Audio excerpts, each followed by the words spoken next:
All right, I'm going to get this meeting started because we have a lot to discuss tonight, and I want to make sure we have the time to do it, hopefully within the 2 hours, and hopefully we don't stay too much longer afterwards, but there is a lot. My next message is to the community who's out there. Many of you, I recognize all of your faces, so I think you know, many of you know, but for those of you who do not know, this was an added meeting on the work that we did about a week and a half ago to 2 weeks ago. We really began to identify the goals. We started to think about what could be some of the strategies. There's a quick shift to move into subcommittee groups that mirrored the goals that were established at the last meeting. These subcommittees from the planning committee formed, have all met, have taken the work we did just those 2 weeks ago and are now coming back tonight to present it in front of the larger planning committee group and to further refine it.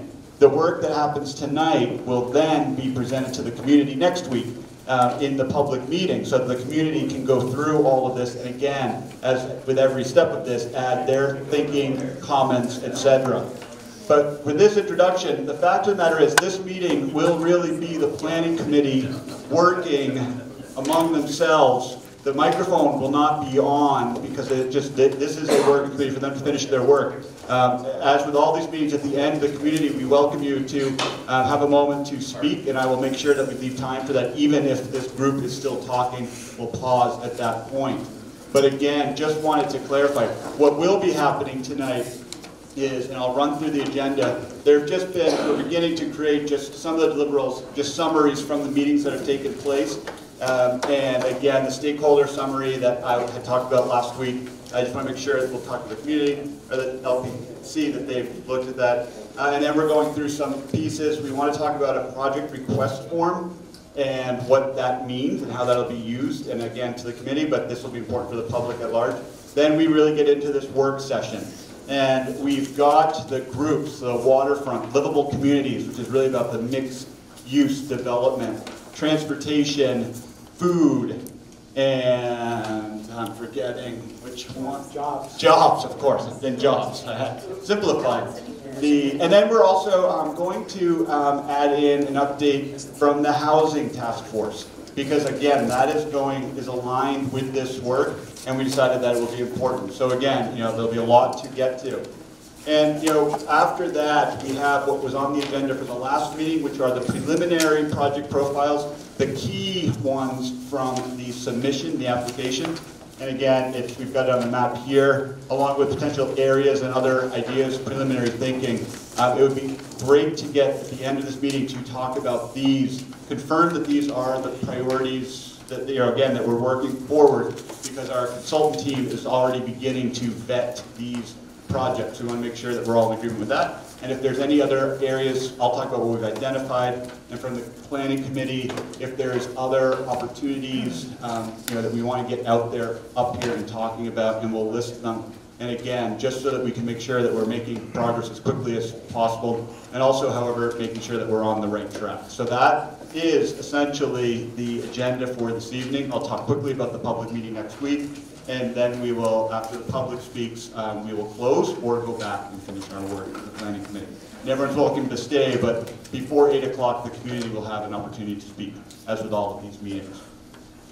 And again, so with that said, before we really get into the meat of this, the committee has received the meeting summary from LPC meeting number 2, a week and a half ago. The stakeholder summary, the last meeting we had the list. We sent out a summary of all of those interviews. Again, this is not a complete document, but just so that everyone understands what we're hearing, what's happened in those interviews. Wanted that opportunity for you to see that. Once we finish, and this, again, is one of the announcements on December 7th and 8th next week, we're going to try to get additional stakeholder meetings that have been identified, scheduled. Just because those dates do close, there's always, our consultant team is always open to speak with any stakeholder who, wants to participate. And that would be done by phone. And again, would likely be depending on what their interest or concern, issue, opportunity is. We would align with the appropriate team member on our team.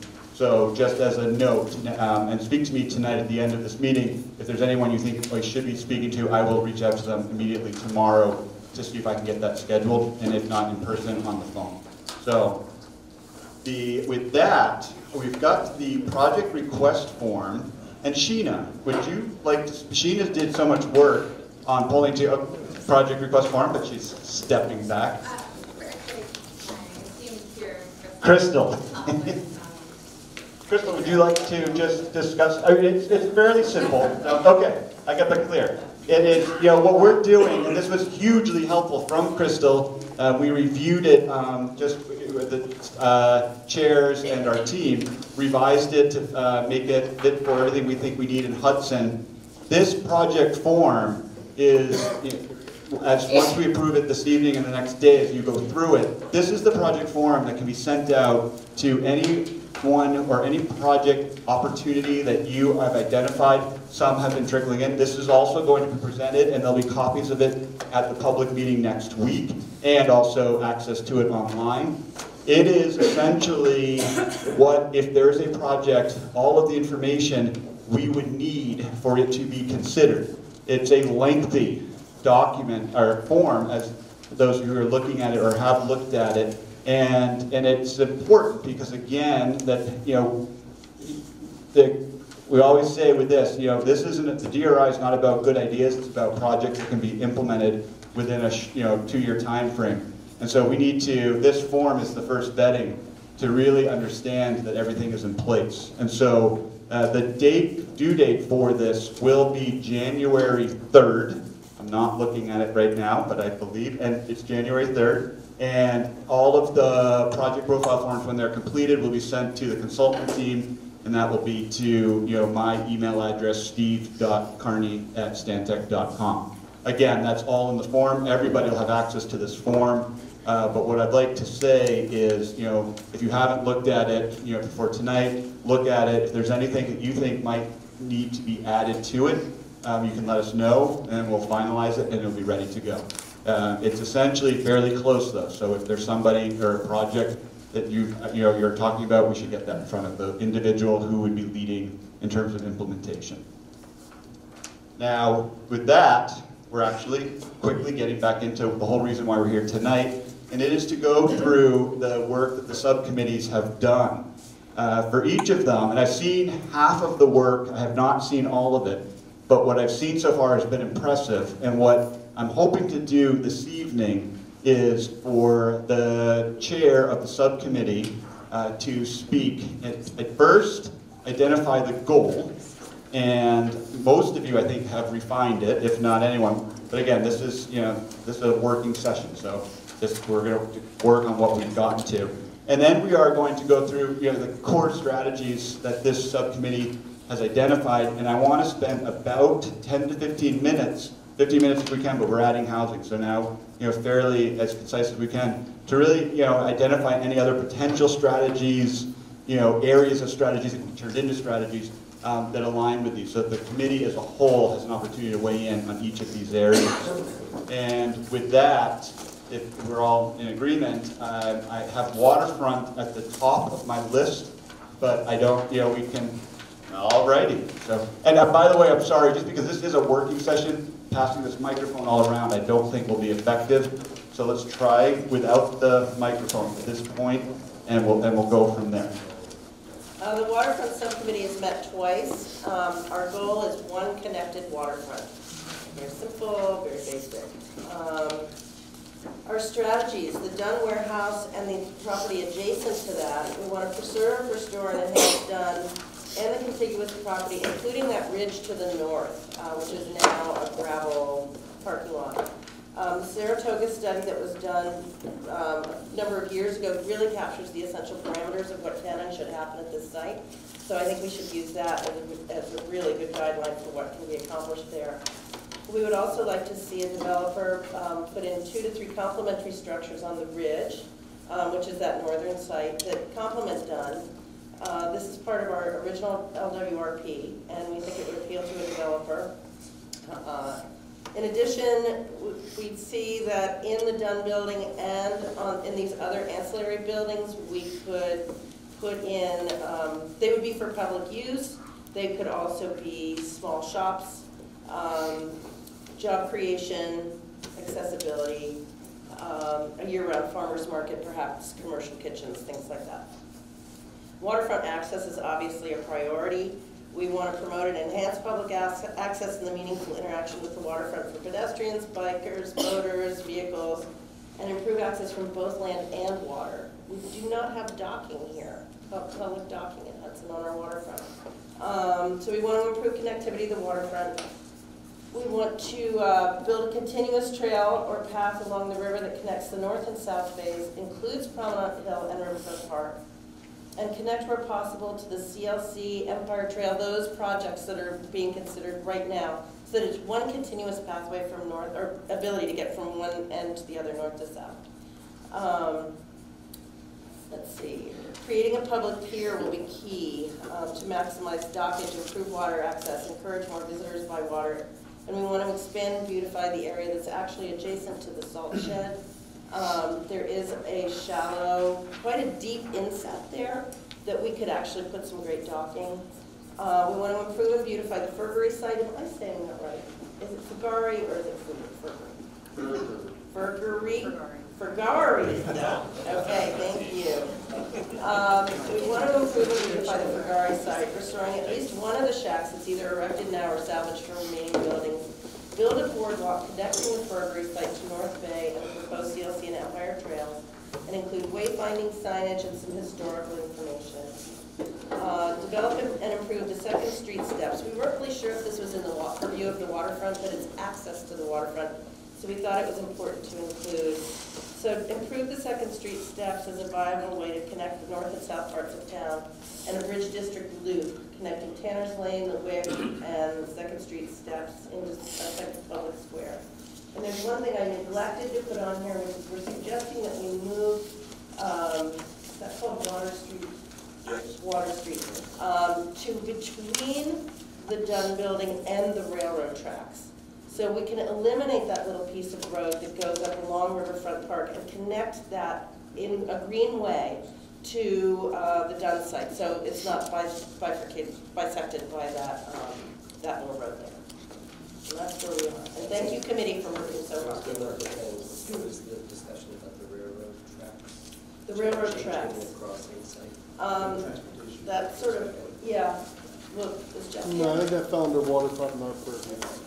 That was waterfront? Yeah. There is certainly concern about the heavy industrial use at the waterfront and trucks, people, cars, bikes all coming into contact with one another at the Broad Street crossing. So if there's a way to move that Broad Street crossing further south, I know the mayor was very helpful in giving us some history there, but if it's possible to move that farther south, we would like to see that considered, but I think that's a transportation thing.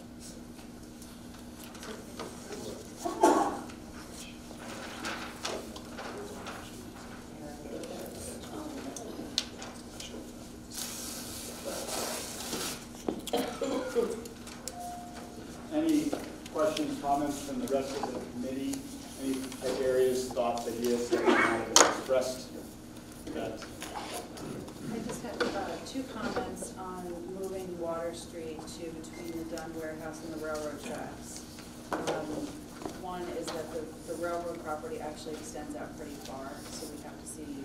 I think it goes to the chain link. It does. So I think there's a... And then my other concern is the infrastructure, water lines, sewer lines that run under the street. So we would just have to figure out how that would work, or they would need to be moved, which could be a much costlier project. That business of moving Water Street has not been thoroughly vetted. We just thought it was a good suggestion worth considering. Yeah, it definitely needs to be. There may be How much for your green space? there might be all kinds of logistical reasons why it doesn't work. And part of the water sewer development is that we feel that if we can get that moved to the Dunn building, the developer come in and see that it's already there, and the permitting process would be less contentious probably to get it all done, so they can just focus on what they need to do, not to worry about all the permitting it is to take to get the water and sewer to the Dunn building. So to that, and what I might suggest is that one of the strategies be focus on infrastructure as a central part of any waterfront development, so that it's a part and parcel to whatever projects come about, right? So I think that's going to be true with every project, isn't it? Infrastructure is always going to be. not necessarily. I mean, if you talk about housing stuff and talk about mixed-use development of a pre-existing structure, you're not talking about redoing street grids and the underlying infrastructure. There's certainly some element for every building, but I don't think it's as prominent as it is with the waterfront when you're talking about such a large geographic area with lots of overlay. So can I just ask about the goal? So I love the goal. It's very to the point. But I just want to play devil's advocate, maybe challenge it a little bit. So one connected waterfront to what end? What's behind that connected waterfront? Is it access to the water for recreation? Is it access to the water for business? Is it access to the water for residents, tourists? Yes. Right? Right, all of that, right? So connected to me says one thing, but I don't know, thinking it's the other half of the connectedness of it. So that when we get to the point where we're looking at projects, the projects can stand behind that goal and say, okay, this is the part of that goal, whether it's tourists or residents or something, and that's why it's a good fit, not just because it's connected. So connected perhaps isn't the right word. No, I think it is, because maybe there is some stuff that makes it all disconnected. But like when you said, for example, you didn't know if the Second Street steps were under the purview of waterfront, I'd say they are, because it's connecting the different neighborhoods to the waterfront in a more holistic way, right? That maybe goes to access for the residents who live there to more easily and safely access the waterfront, as opposed to a boat launch, which might be for somebody who comes in from out of town, who's then going to spend money at the new small shops that are there in the Dunn building, right? So sort of putting it all together and thinking about how those things tie, so they become, from a project level, more viable and more supportable if we have to defend them for their the rationale behind them and the funding that's being requested. So what are you suggesting? What about the word integration? I'm not necessarily suggesting that you change that word. I'm suggesting that you put a second phrase in that goal. Right. So additional meat on the bone. Okay. Well, we do have the opportunity for thoughtful redevelopment and natural resource conservation from the North Bay to the South. That is in that little, under the one connected waterfront. As the potential for land use changes at our waterfront becomes closer to a reality, we would like to see the opportunity for thoughtful redevelopment and natural resource conservation from the North Bay to the South. We also focused on the west side of the train tracks, so nothing sort of on the other side. Is that correct, Steve? Do we have parameters? Should we, I mean, one of the questions is, Basilica was part of the DRI. Should we be thinking about that? I don't know what committee that fell under and other things like that.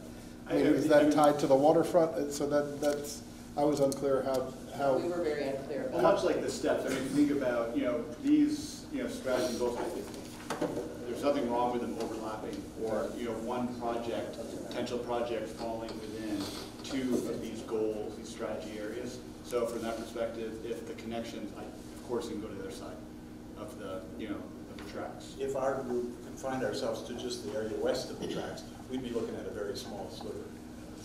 Exactly. But again, as we define all of these, we pull them all together, it's still a draft, right? And so this will go out to the community. It will still be further refined by everyone on the team as we get deeper into this. And can we continue to add more things of different scale? I mean, these are pretty, sort of, some of them higher value. Yes, but I want to make sure that we get, and we'll work too as a team, and everyone on our team. I want to make sure that we have something fairly close to what this committee is proposing, for the public event next week. That's important, but we can still shape it. One thing I want to clarify: a pier versus docking. Is that all one and the same? Is that because often you can think of a pedestrian pier that's just really simply something that juts out that might be less expensive, easier to do, could be potentially. Well, I think we were really hoping to maximize the ability for people to dock. It's deep water. It is deep. Yeah. That'd be But it's on. It should be both. So it should be both. Could be a pier with docking. So, Yeah. right.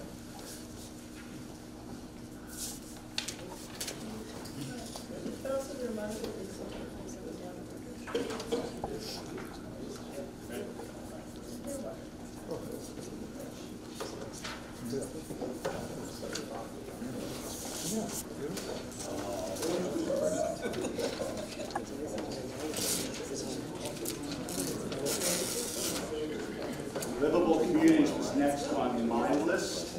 Betsy, Yes. boat club? I missed that in our revision here? We didn't really talk about that in our committee meeting, unless you all talked about it on Monday night. Moving the boat club? Yeah, I know it's in the LWRP, okay. but I didn't put it in because I didn't think it had been discussed, but perhaps I missed something. Yeah, well, it came in the tail end of our conversation as a possibility, and it was in the LWRP, and what that would mean and how that would all happen, and is that part of that? In that case, it was something we all discussed, and, I will add it to there it. was a point. Oh, no, that won't be controversial at all.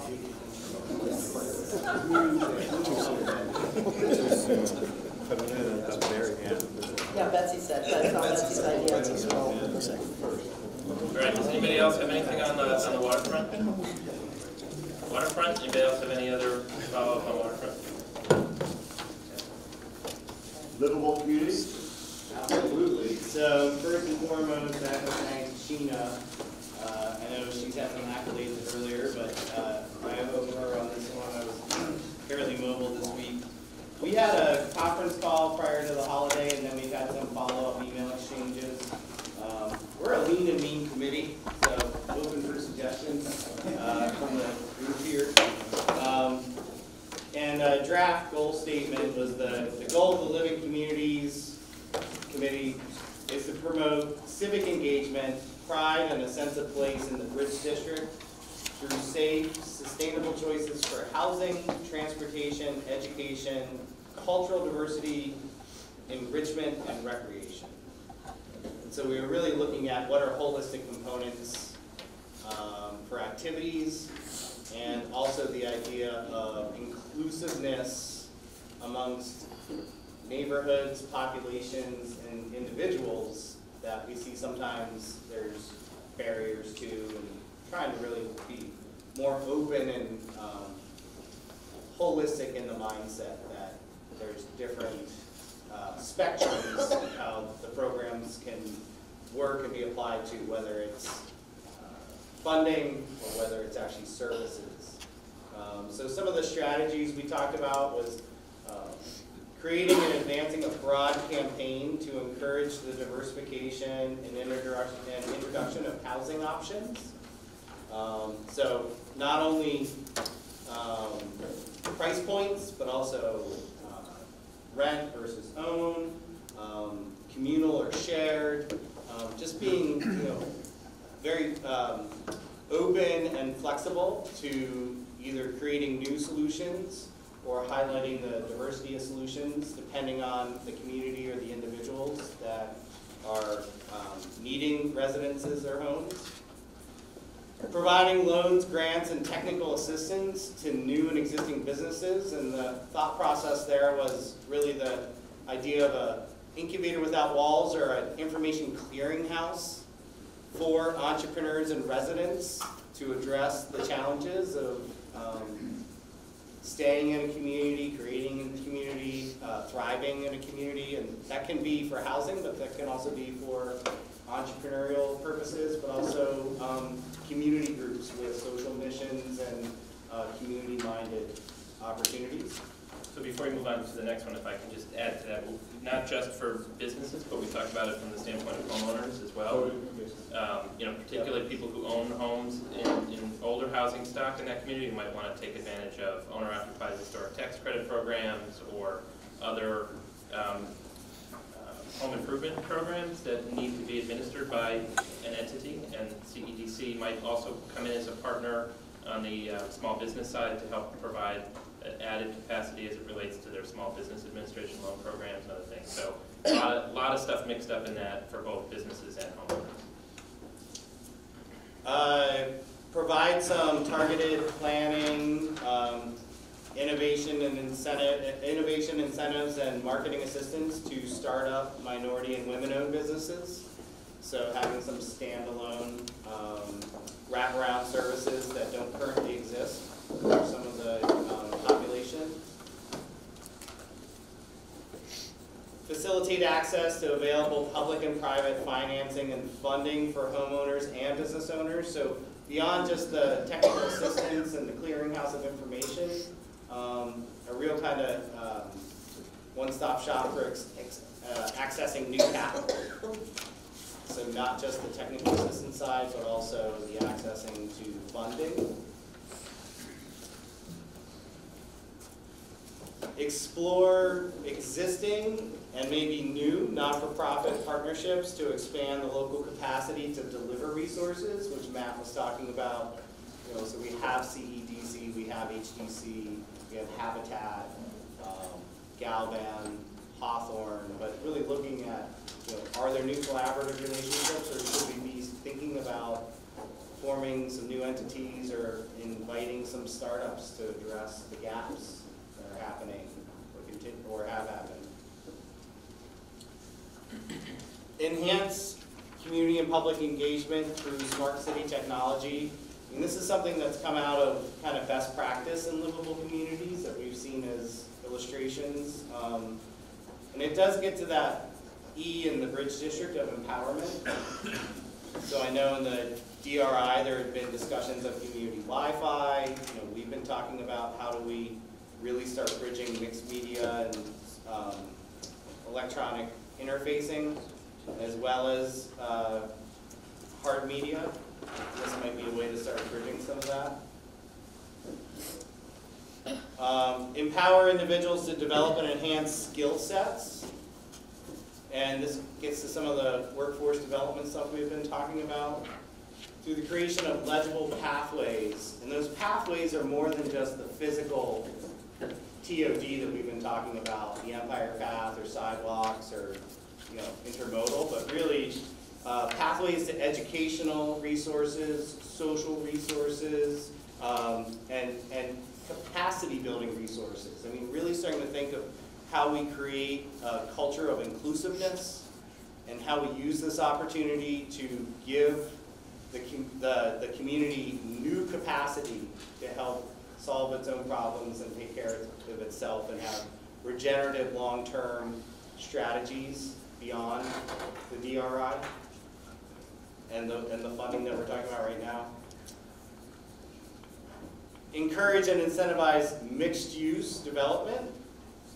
And the discussion there was, you know, to think about that with transportation, hubs, and existing resources and nodes, but also to think about it as reducing vehicle dependency and encouraging a walking, livable community. So when you start thinking about mixed use, yes, the residents, but then what are the other commercial opportunities happening on a streetscape, and how do we get the residents of the community physically interfacing with that? And then the last thing was to protect and enhance stewardship of public green spaces.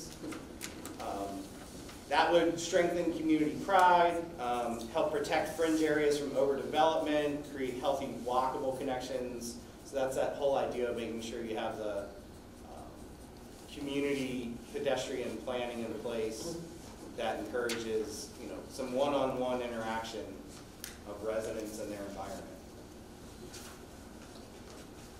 Having sat in on that first call, I think this is another good example where, you know, for this one's a little bit broader and there's plenty of strategies that overlap. Right. Without a doubt.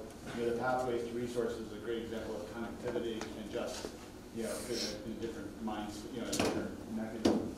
So I think that's. Yeah, and to that point of overlapping, I think one of the things we talked about on the call was the idea that some of these strategies and the goal here would be that the other the projects would be looked at with sort of a brief checklist of livable community things that you don't have to meet all the criteria, but maybe you rank a little bit higher or lower based on how many of those livable community items, the strategies or the goals that you hit. So that's what can come out of this conversation, is a sort of development of what that little checklist might be. Yeah, and it was a spectrum.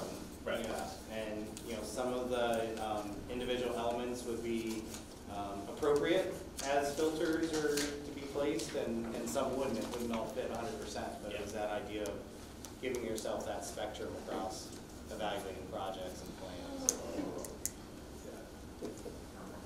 Would you mind just rereading your goal the goal? The goal of the Livable Communities Subcommittee, or the goal itself, is to promote civic engagement, pride, and a sense of place in the Ridge District through safe, sustainable choices for housing, transportation, education, cultural diversity, enrichment, and recreation. I think the one modification we should make to this, having thought about it a little bit more, is in the Bridge District and surrounding neighborhoods. Because I think we're trying to create this sense of connectivity between the boundary line and what's beyond it. So unless anybody objects.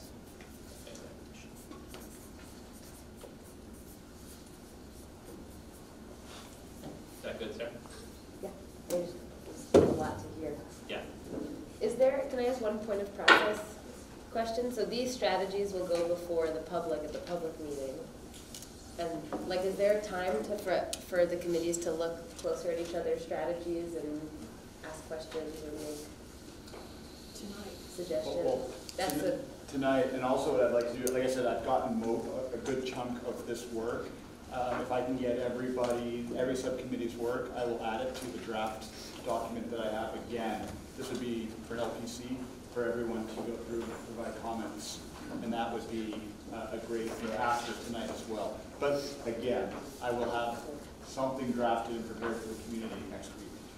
And so, just to clarify, the point of this, going back to what Matthew was saying before, is to basically create a matrix against which recommended projects can be judged, how many needs they're meeting. Basically. Yeah, not as a hard and fast rule, but just as a guide. I mean, if we're all sitting here as a community saying we want this to achieve a lot of connectivity goals and broad-reaching impact, this is probably the one goal category that is got a good umbrella over everything.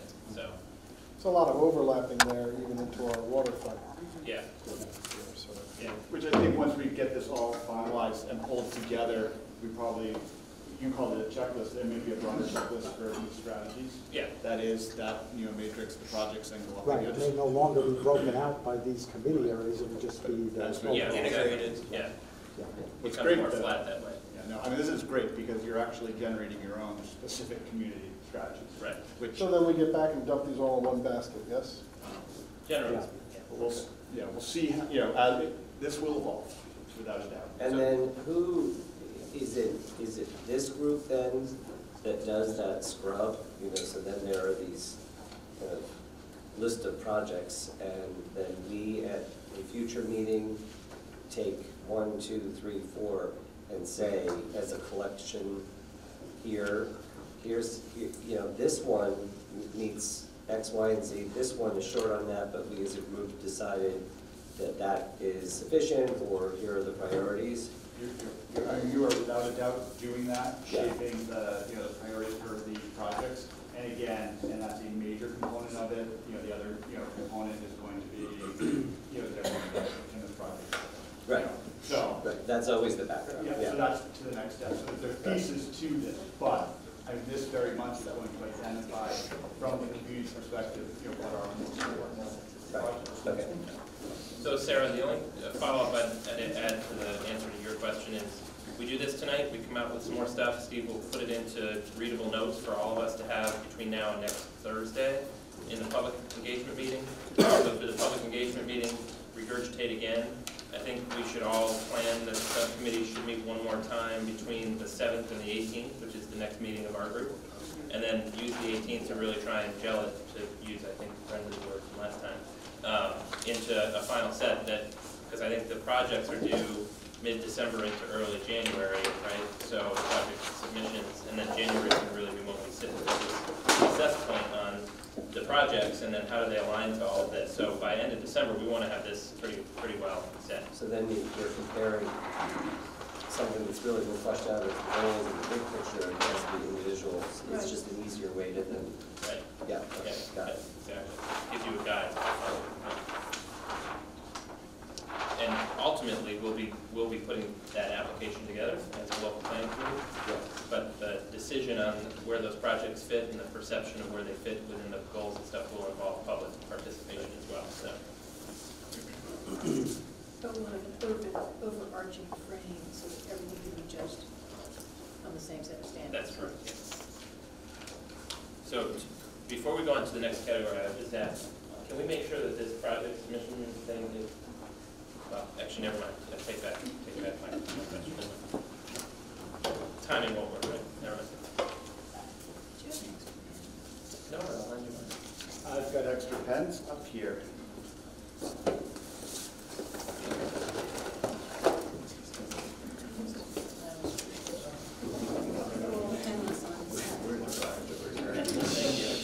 Anyone else need a pen?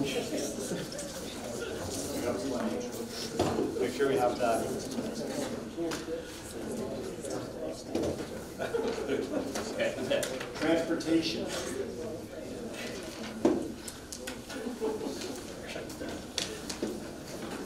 So in the absence of Jeff Hunt, I will be presenting for Transportation and Connectivity Subcommittee. Can everyone hear me okay? Yes. Okay. We didn't really work through a mission statement, but I would say loosely it is safe and ready access of all types, allowing everyone to easily reach and connect with all of the district's assets and the community as a whole.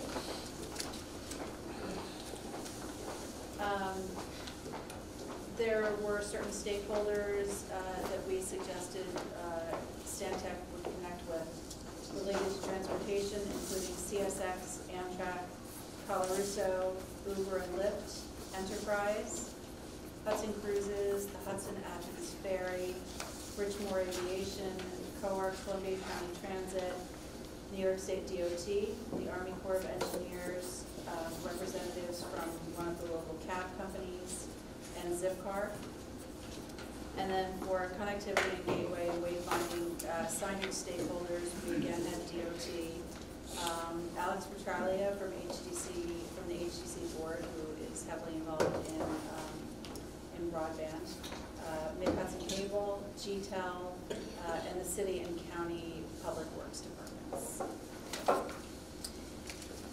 A little bit about our meeting. We discussed the CAS project briefly, but it should be noted that anticipated or proposed use of this site is not a focal point for this subcommittee. The 4-acre site across from the train station was discussed in terms of its natural use for transit-oriented design. We focused on... Clear. So that would be the CAS. And then this is probably not the most accurate, because it's yellow highlights. Right, so CAS, right, and a bit of the CSX property in front of that, right. The group focused on circulation in the area south of Cross Street. There was mention of relocating the CSX at-grade crossing farther south. The group agreed that the current situation at the at-grade crossing at Broad Street with significant truck traffic is hazardous to both pedestrian and vehicular traffic. The group feels a circulation plan developed with transportation experts and engineers is absolutely necessary. The final solution should facilitate the safe travel of vehicular, pedestrian, bicycle, and rail traffic. And as it stands, there is clear and present danger daily at the Broad Street crossing. The committee expressed that the Enterprise Dropbox system that's north of the Amtrak station is currently working and demand is increasing. So expansion of that system is anticipated requiring additional parking, so we'll need to start thinking about that, and potentially other vendors like Zipcar. Oh, that's a nice car. Yeah. Yep. It was mentioned that there were issues related to property lines associated with the warehouse. Both the Power Avenue extension is a private road, and that the warehouse parcels extend out into the marsh. There are also many issues related to property lines and easements along the waterfront in terms of boat slips and properties that straddle the railroad tracks. The committee suggests that it would be in the LPC's interest to have the Registrar of Deeds as a stakeholder as well. There were thoughts that the Registrar of Deeds should clear up some legacy issues related to property lines and easements.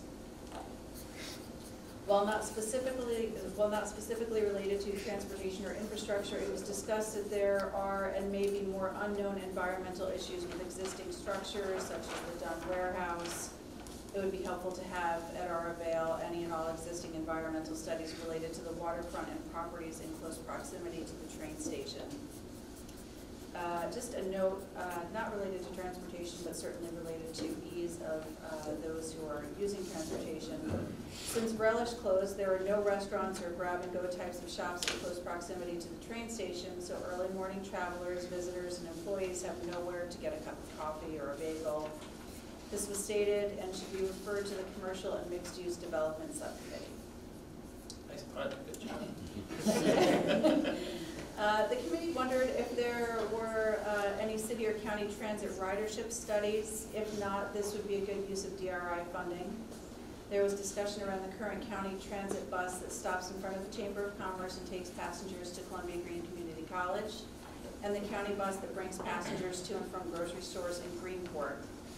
The concept of a small electric bus was discussed to bring passengers from the Amtrak station and other areas throughout the Bridge District to Warren Street and points farther out, extending to the city line.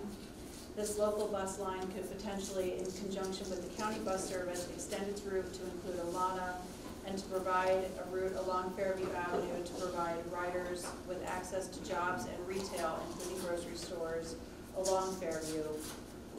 Note that the current county bus service ends around 3:30. I think it's the final return trip from Greenport. There were concerns that there are currently no sidewalks south of the train station. Further, the lack of signage leaves visitors confused as they exit the train station. The businesses housed in the warehouse as well as Basilica suffer due to this lack of infrastructure and wayfinding.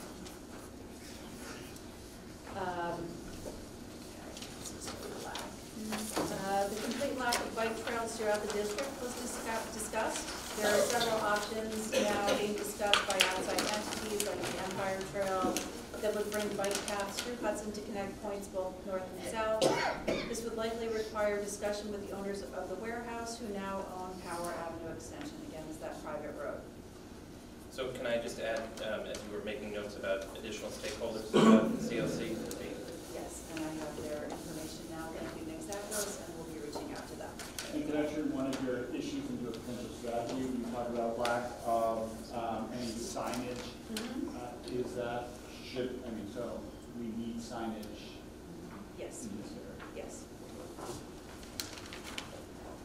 Concerns were expressed about the private road, Power Avenue, that leads to the train station from 3rd Street. Many currently use it as a shortcut, which creates an unsafe situation. Is there the possibility of, again, making this a public and more viable road with an incorporated bike path for easy access to the waterfront from 9G and 23? The committee anticipates this would be part of the proposed circulation study. And I talk about wayfinding and signage, so we've already covered that. We discussed the Ferry Street Bridge briefly and acknowledged that it is currently funded through DOT funding, is firmly scheduled for construction in 2020, and how this can be used as leverage and can be an asset to other DRI initiatives. Other pedestrian connections were discussed in brief, in particular the 2nd Street stairs by the Wick Hotel and the use of vacant lots held by the city or by HCDPA to potentially be used as green spaces or pocket parks to more naturally interconnect neighborhoods. And that's it. Any questions? Comments? One project that I've kind of followed and had some conversations with is the Sail Freight Project, Apollonia. I didn't know if we might want to add that. I mean, obviously with the stakeholders and their ties to Hudson, I just think it's another perspective and a different scale. It's actually a biodiesel / sail freight project to move goods conceptually on the Hudson River, but even further. Is the Sloop Club a stakeholder? Listed on the primary stakeholders list? Not on the primary, but they should be, yes. Yeah. Is that boat club? Is that what it is? Yeah. Are there any other? No, the Sloop Club Oh, separate. There's the Hudson Powerboat Association, and then there's the SCUBA, which, exactly, in the room here. There he is. Didn't you all talk about that Broad Street crossing? Wasn't that part of the conversation?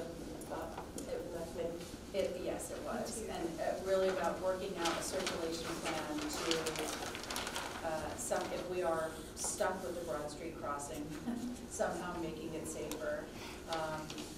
If not, trying to reopen discussions with CSX to see if they would be willing to consider applying farther south for a crossing.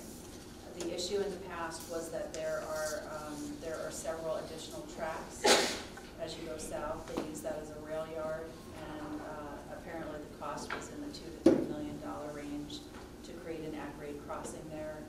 The hope was that we could maybe negotiate something where in 2020, when the bridge is built, we could close Broad Street, which is horribly dangerous, and then use the lower crossing for a private road and for emergency vehicles. So emergency vehicles going in, and potentially if there was some sort of emergency evacuation situation from the waterfront going out.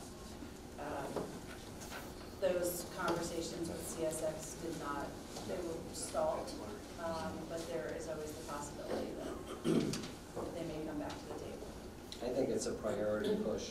I think so too, and because I think that everything on your list, in my opinion, is right on and important, and it's sort of like a grid that underlies everything that's going to happen on top of it.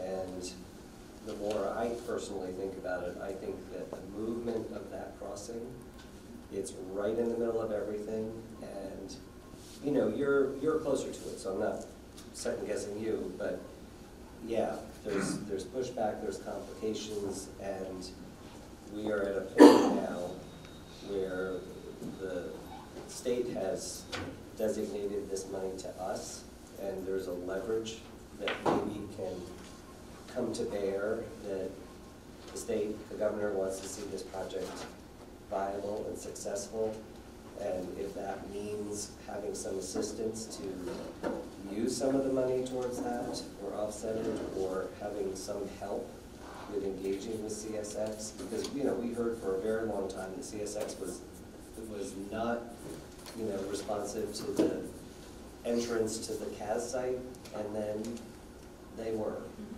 And I know this is different, I know it's more complicated, but I'm just putting out that I think that that's critical. It's critical about all these other complicated issues that we don't want to touch on, about the truck routes and how they're going, and I just think that that's it's very, very difficult for me to conceive the people, user-friendly community sense with those trucks turning right, running up, crossing, and turning back. And I just think it's critical. And I've mentioned it more than once to people in Chuck Schumer's office. Yeah. And so it's on their radar. I think first they wanted us to get through the CSX piece, but yeah.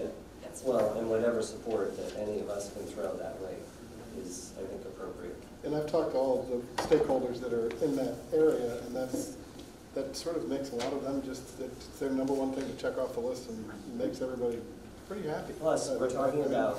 We're making it sound easy. We're talking about reinvention of a whole site with people. And so people are going to cross there with those trucks. It's just... Not just people, lots more people. That's what I mean. Yeah. I mean, look at this past weekend there, if you spent time down there, and the amount of cars that were parked here.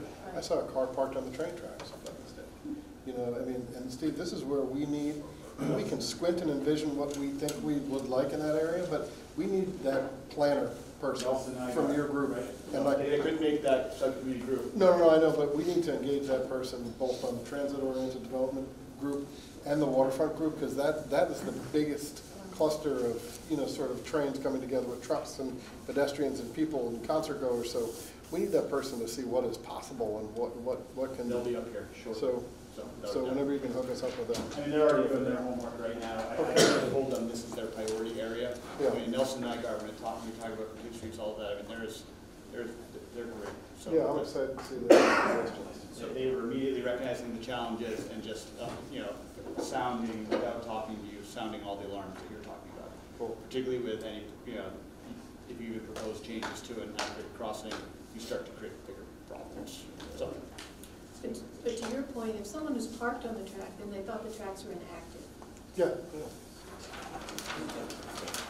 that was really horrible.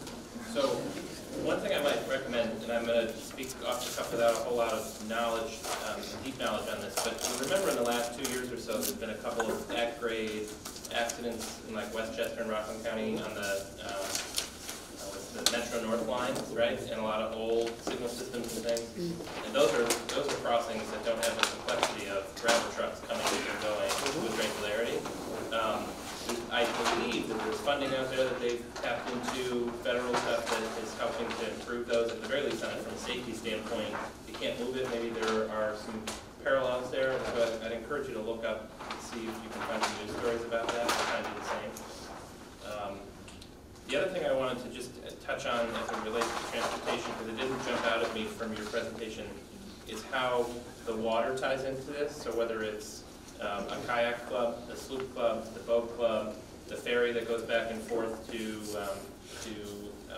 Athens, and whether that, is that Hudson Cruises and the Hudson Athens Right. ferry, right? So they're on there. But just in terms of both stakeholders, but also transportation of the water kind, right? And how that fits in here, because we've talked a lot about grade crossings and wayfinding. Did that come up in your conversation? That was something we didn't discuss in our last meeting, but we certainly will in our next meeting, or we all meet next. Okay. I would also just maybe suggest adding to the stakeholders list current cab users, people using cabs to get to work or to the groceries or to Columbia Green. Users, not the drivers. Users, their perspective about what does exist and what the gaps are. That's great. Very much. I'd almost bundle that into like non-car owners who use public transportation of all sorts, like the bus, the Uber, the Lyft, right? Enterprise drop car, whatever that is. What's that? Green car? Oh. How active is that enterprise drop box? Is that, I'm not aware of it. So if, it's just north of the That Amtrak little, station in the lot, drip and parking they lot. have a few spots, you drop the car, drop the keys, and open the lockbox. So it's just a drop-off point, it's not a rental. So you can't bus. pick, you can't arrange to pick up, there's No. just drop. That it. all That's right. Used to be over by the, no, On big Green Street. Green Street, yeah, right. Is You this, still have to go out to You gotta the, take a to taxi the up to fair. Bridgeport to get the Right. car? Yeah. would this be the appropriate time to talk about electric car rechargers? I think, isn't that where people would want to charge their cars, is where Yeah, if you make that, like sort of a destination thing, right, if you promote that you've got a charging station. Right. Either that or you end up with the one at Kohl's. But It's far to walk. But the convenience of having it charged while you're. Yeah, well, you're At an enjoying it at event the waterfront or- or right. the Basilica, absolutely. And the other thing that I saw exchanged on the email was a note among the committee members about bike lanes, and I think you responded that you do that, you have to take away a parking spot or road parking. Right. Now, I don't know the dimensions, and I'm no engineer, but Front Street's pretty wide, and I know some of the avenues in New York City, they have a bike lane and then a curve, right, and then the traffic flow, so it's an inset bike lane. So maybe there's some way to engineer that. And that's what we were talking about with the Empire Trail, was, at first what they were proposing was coming through 3rd Street and then down Warren Street. And then the thought of Warren Street definitely is not wide enough to put a bike path. And then we started talking about Allen Street and Union Street and possibly making them, opposing one ways and putting a bike lane in. Yeah. But again, losing parking spots. So really the most ideal solution is either to get an easement from the owners of the warehouse, or to have Power Avenue Extension opened up again as a public street, and then have bikes go through there and have Front Street and be able to connect. And I don't have a lot of data to support this, but I was in another conversation in another village or town recently in which they were thinking about how to provide 100 spaces for their walking business street. And the planner said, in cities of the future, we're not going to need those 100 spaces because people are going to be using Uber and Lyft.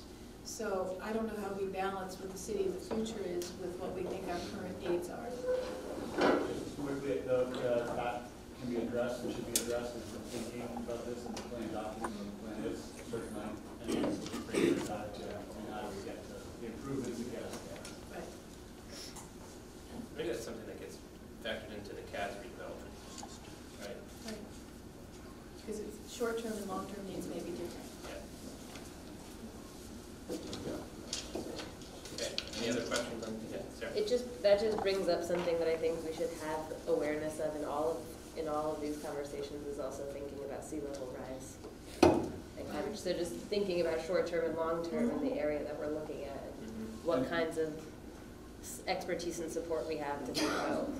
And to that point, because that came up in the public meeting, again, what's really great about this is we're able to shape the role of the team, and Foyt Albert on our team, they deal with the resiliency, sea level rise, all of that, and they're already looking, based on the development. So part of this, no matter what we're proposing down in these areas, they have flooding issues, we have to make sure that we're addressing that in this effort. So that is part of this. It's true. Jobs is next.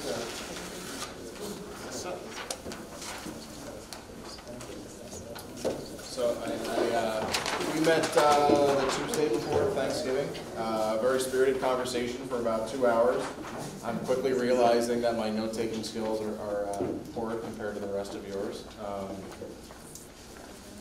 But I think... I'll just write more than Yep, fantastic. Most of our discussion, and Sarah chimed in, she wasn't able to make it, but we referred a little bit to what Jamaica did with their DRI. And they had a big focus on creating jobs in Jamaica for Jamaica, so we'll say in Hudson for Hudsonians. We talked a lot about training Hudson residents, we talked a lot about the types of jobs, good pay with benefits, upwardly mobile, potential for advancement.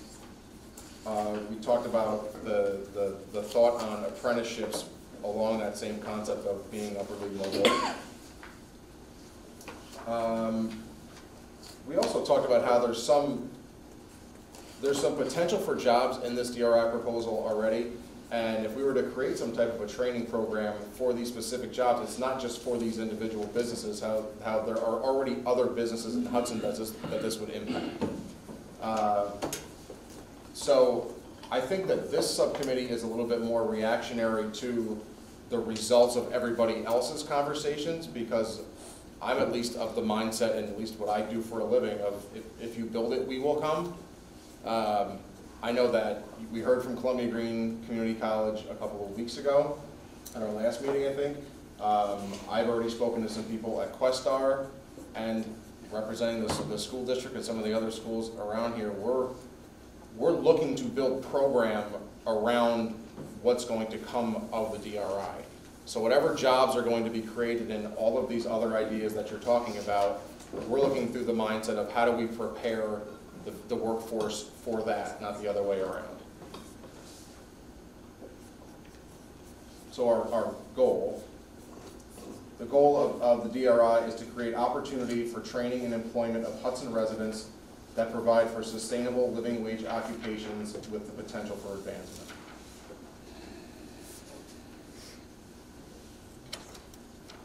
And I welcome input from anybody else within the subcommittee. And I'll start potential partners that we may really want to actually be the trainers if there's an opportunity created here. Who did you have? Did you mention? Who did your group mention? We had the school. We're almost all sitting together. The partners been. Yeah, so we have our local community college, Columbia Green Community College, our local BOCES, Questar BOCES, which is Columbia Green, Rensselaer County. The bridge. The Workforce Development also for Workforce Development School District. Hawthorne Valley.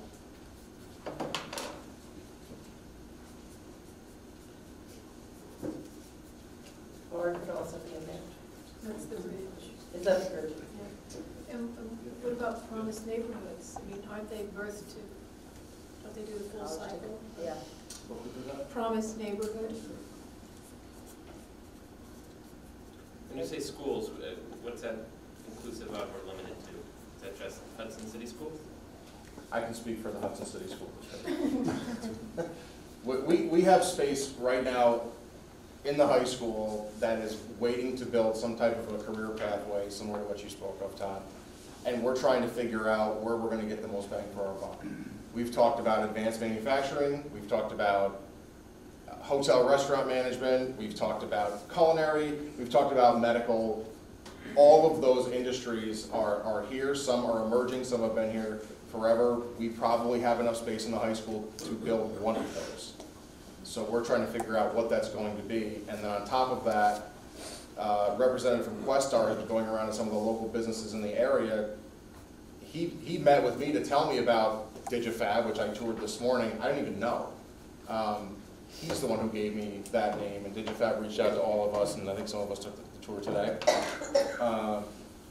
But they're looking to build that partnership as well. So they're bridging the gap and brokering a relationship between what's already existing in Hudson with how we can develop the people for them to employ. Seems like in the language, in thinking about the language of strategies from some of the other groups, that idea of connectivity and connecting job creation with existing job training and workforce development programming, and also looking at what the gaps are. So thinking about how the DRI funds and the projects within them, where is that connectivity happening in order to create these real employment pathways for Hudson residents. And it also sounds like the goal that you read sounds like the kind of thing that exists on our checklist of like sustainable living wage, high quality living wage jobs being a sort of like, as we're vetting different projects, what kinds of jobs, who are they for, or what are, do they have that potential for advancement? And the other thing we talked about is, you know, in the DRI application, they have numbers of jobs, but there's no matrix to say what kind of skills are needed or so where forth. those numbers came from.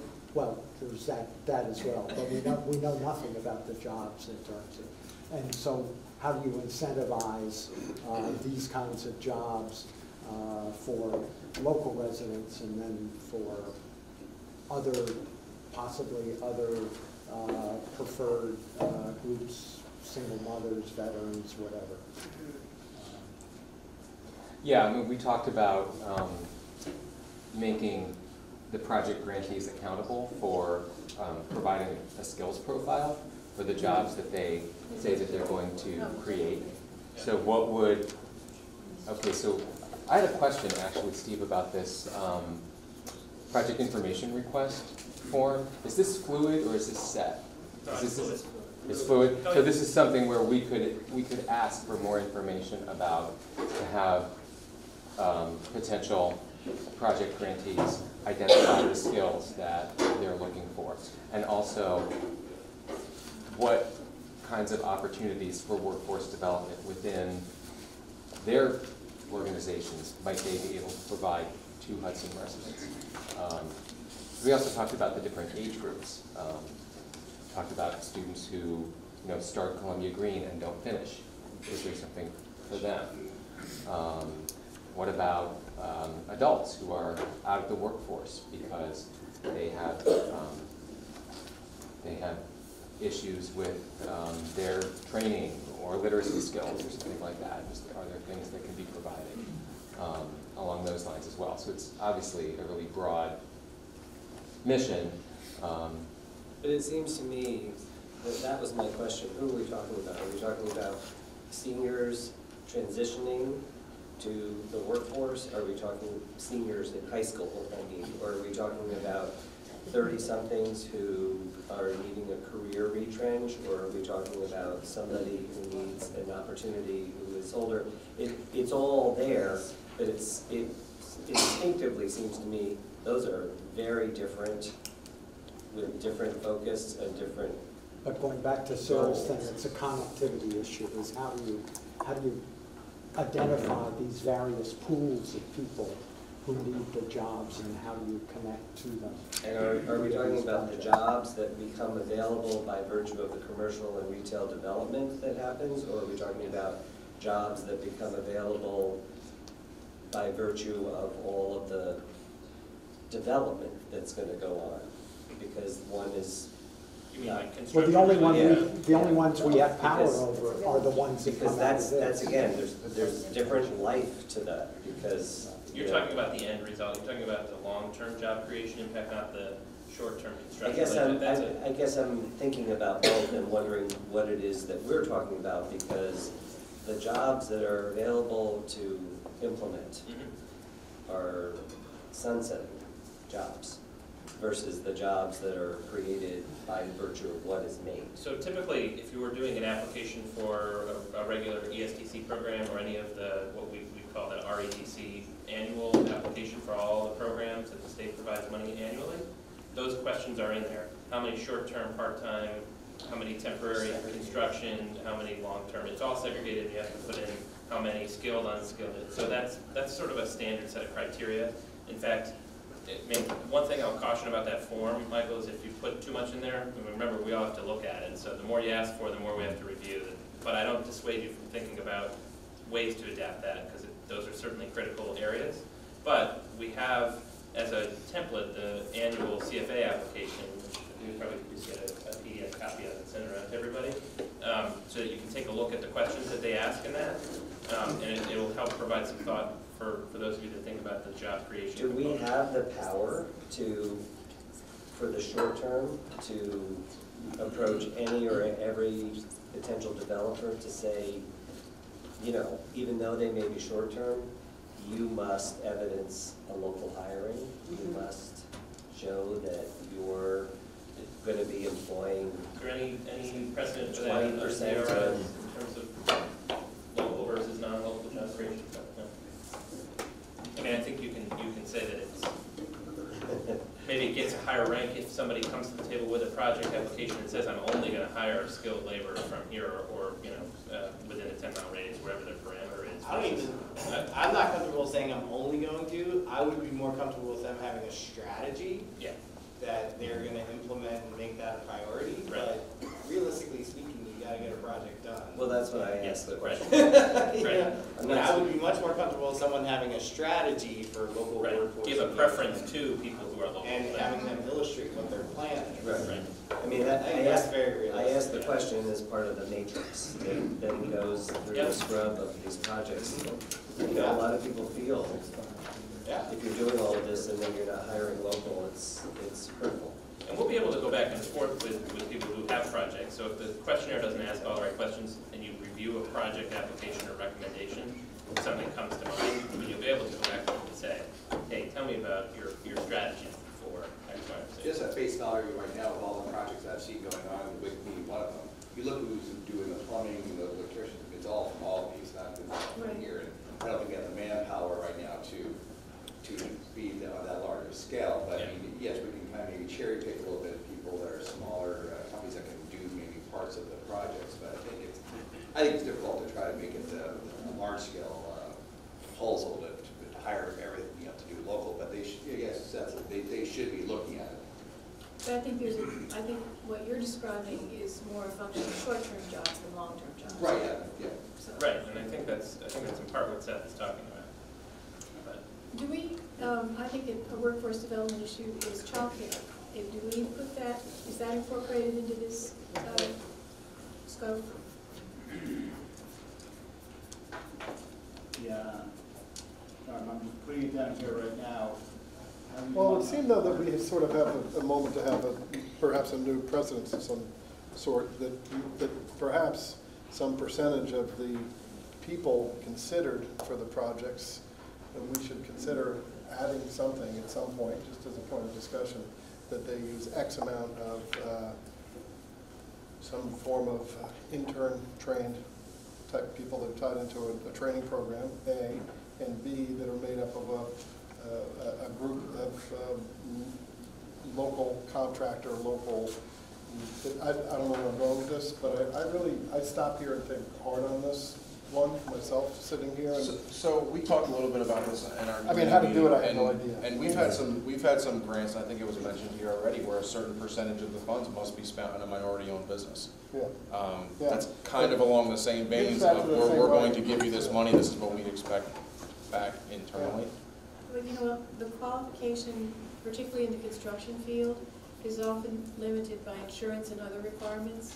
So I think that's why contractors are often come from outside the area. I'll hopscotch that and just say, I don't buy that, because I did a huge, large-scale, federally funded project, and, you know, we were able to get young people insured for everything. Yeah, it's a little more work, but I would say that's possible. I mean, with the program, also at the high school, and the YES program, you know, I just automatically have 12 different ideas of tying the YES program to some of these jobs to that, and it sort of starts to come together in my mind anyhow. Yeah, there really is a connectivity issue of the number of programs that do already exist, and the experience of hearing so many business owners say there's no one to hire, hearing so many people say there's no work, there's no jobs for us. There's a connectivity issue, and I think looking at this map, it's interesting to think about because the geographic range of like the Workforce Development Office at Co Green, Questar out like the different thinking about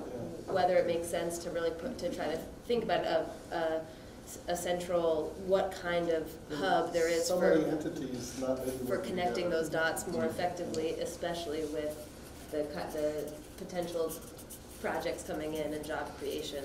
So workforce development hub. Center. Well, like an easy just example of this is that in my experience and family's experience of moving in and around construction projects, and so it's not that hard to identify 2 or 3 or 4 people who are in the trades who say, I'd be happy to hire a young person and train them. I'm full with my workload. I need more help.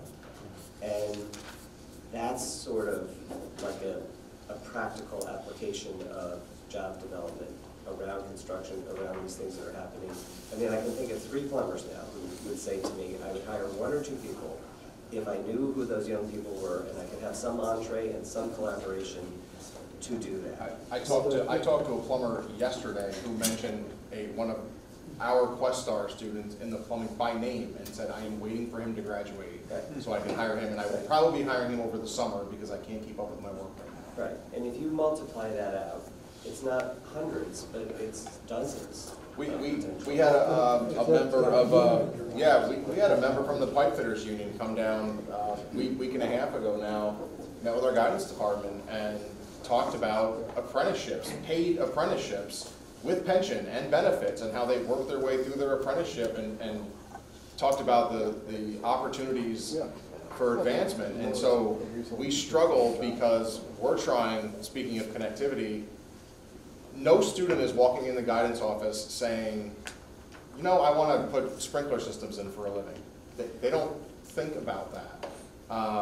So we're trying to expose them. So while we have all of these college fairs, now we're trying to say, well, maybe we need to put a career fair together, because there's some pretty well-paying jobs, and our students, I tell a story about a student who graduated a couple years ago. He was an Honor Society student. He went to Questar to get his pilot's license, never wanted to use it.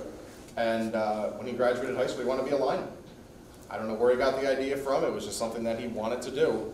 And 2 weeks after graduating high school, he's down in Georgia climbing poles and loves it. He's 20 years old. He makes a very good living. And because he was fairly popular in high school, there's at least a half a dozen students in my building right now. When I ask them what they want to do for a living, they all want to be linemen. And so that's that type of exposure that they probably never even considered, those people that do that for a living. It only takes one, and that's a very Hudson thing. That happens a lot. One student does one college visit and finds a college. This year happens to be Utica College, and comes back and says this college campus was amazing. And next thing you know, all of him and all of his friends are all going to Utica College this year. So that happens, but we're trying to figure out how to get that exposure. And this is all good, and I've got it. I've got 2 more groups. I got it. So again, just from, I got a lot here, I will pass it back to you, and then again, we can refine this, so. And one thing, just, I think, as was here in the beginning of this conversation, and then we'll quickly move to food, again, this has the biggest difficulty in the jobs one, and, training isn't part of the DRI, so how you connect opportunities, projects, initiatives that get supported and leverage all of these partners that have already been mentioned into ways that can go into this is the thinking that we want to have in here. Okay. Food. Okay, so the goal we identified was to increase access to healthy, affordable foods while creating living wage jobs and creating opportunities in food-related businesses. And there's a lot of overlap with the strategies that we identified in the other subcommittees. So first, we obviously thought that food retail should be part of the projects, and developing a local food distribution hub to increase access to healthy, locally produced, affordable, and culturally desired foods.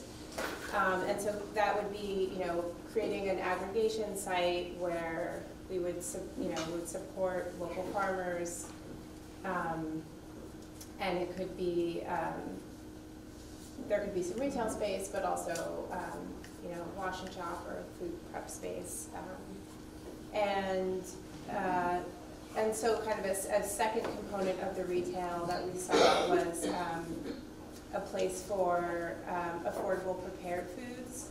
So some sort of a food court or kind of a pop-up space for food entrepreneur, new people to kind of get their feet wet and sell their food.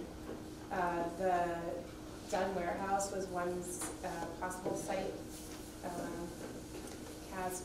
possibly Cas Warehouse for the Cas building, and Town and Country. Second, kind of overlapping with jobs, just workforce development so creating opportunities for food-related workforce development, culinary skills training, kitchen apprenticeships, food service training, urban agriculture, and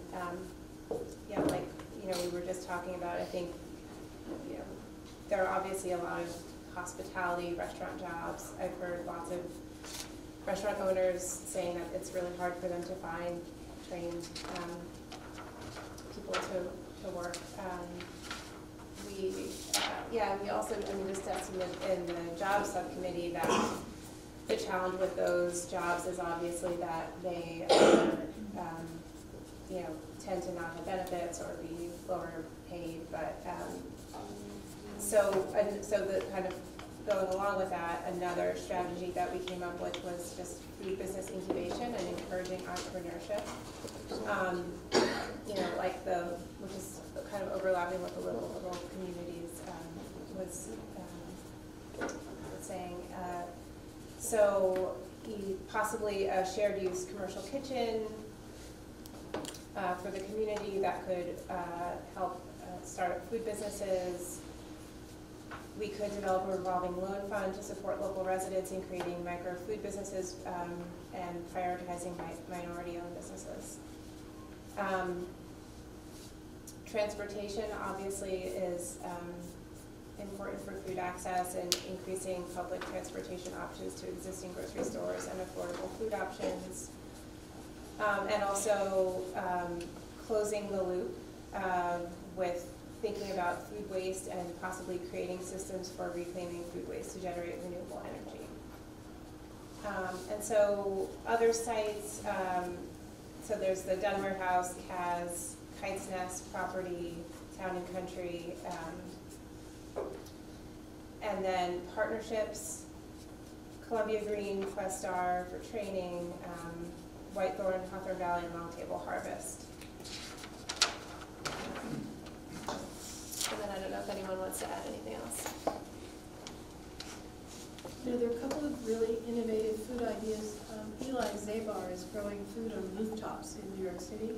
So maybe the CAS building, if the roof were strong enough, you could have he's growing vegetables and leaf crops with the help of, and then, who did, Tesla's brother is growing food. Yes, is growing food in innovative ways, which might make food, the growing food a destination, come to see how food is being grown, and then it can be used in those kitchens or in those restaurants. So in Brooklyn, there's some people who raise chickens on the roof, yeah. like schools and larger buildings. Yeah. So infrastructure that can kind of get into urban farming as part of a development, that would also then tie into training to leverage. And talk about how you can run that.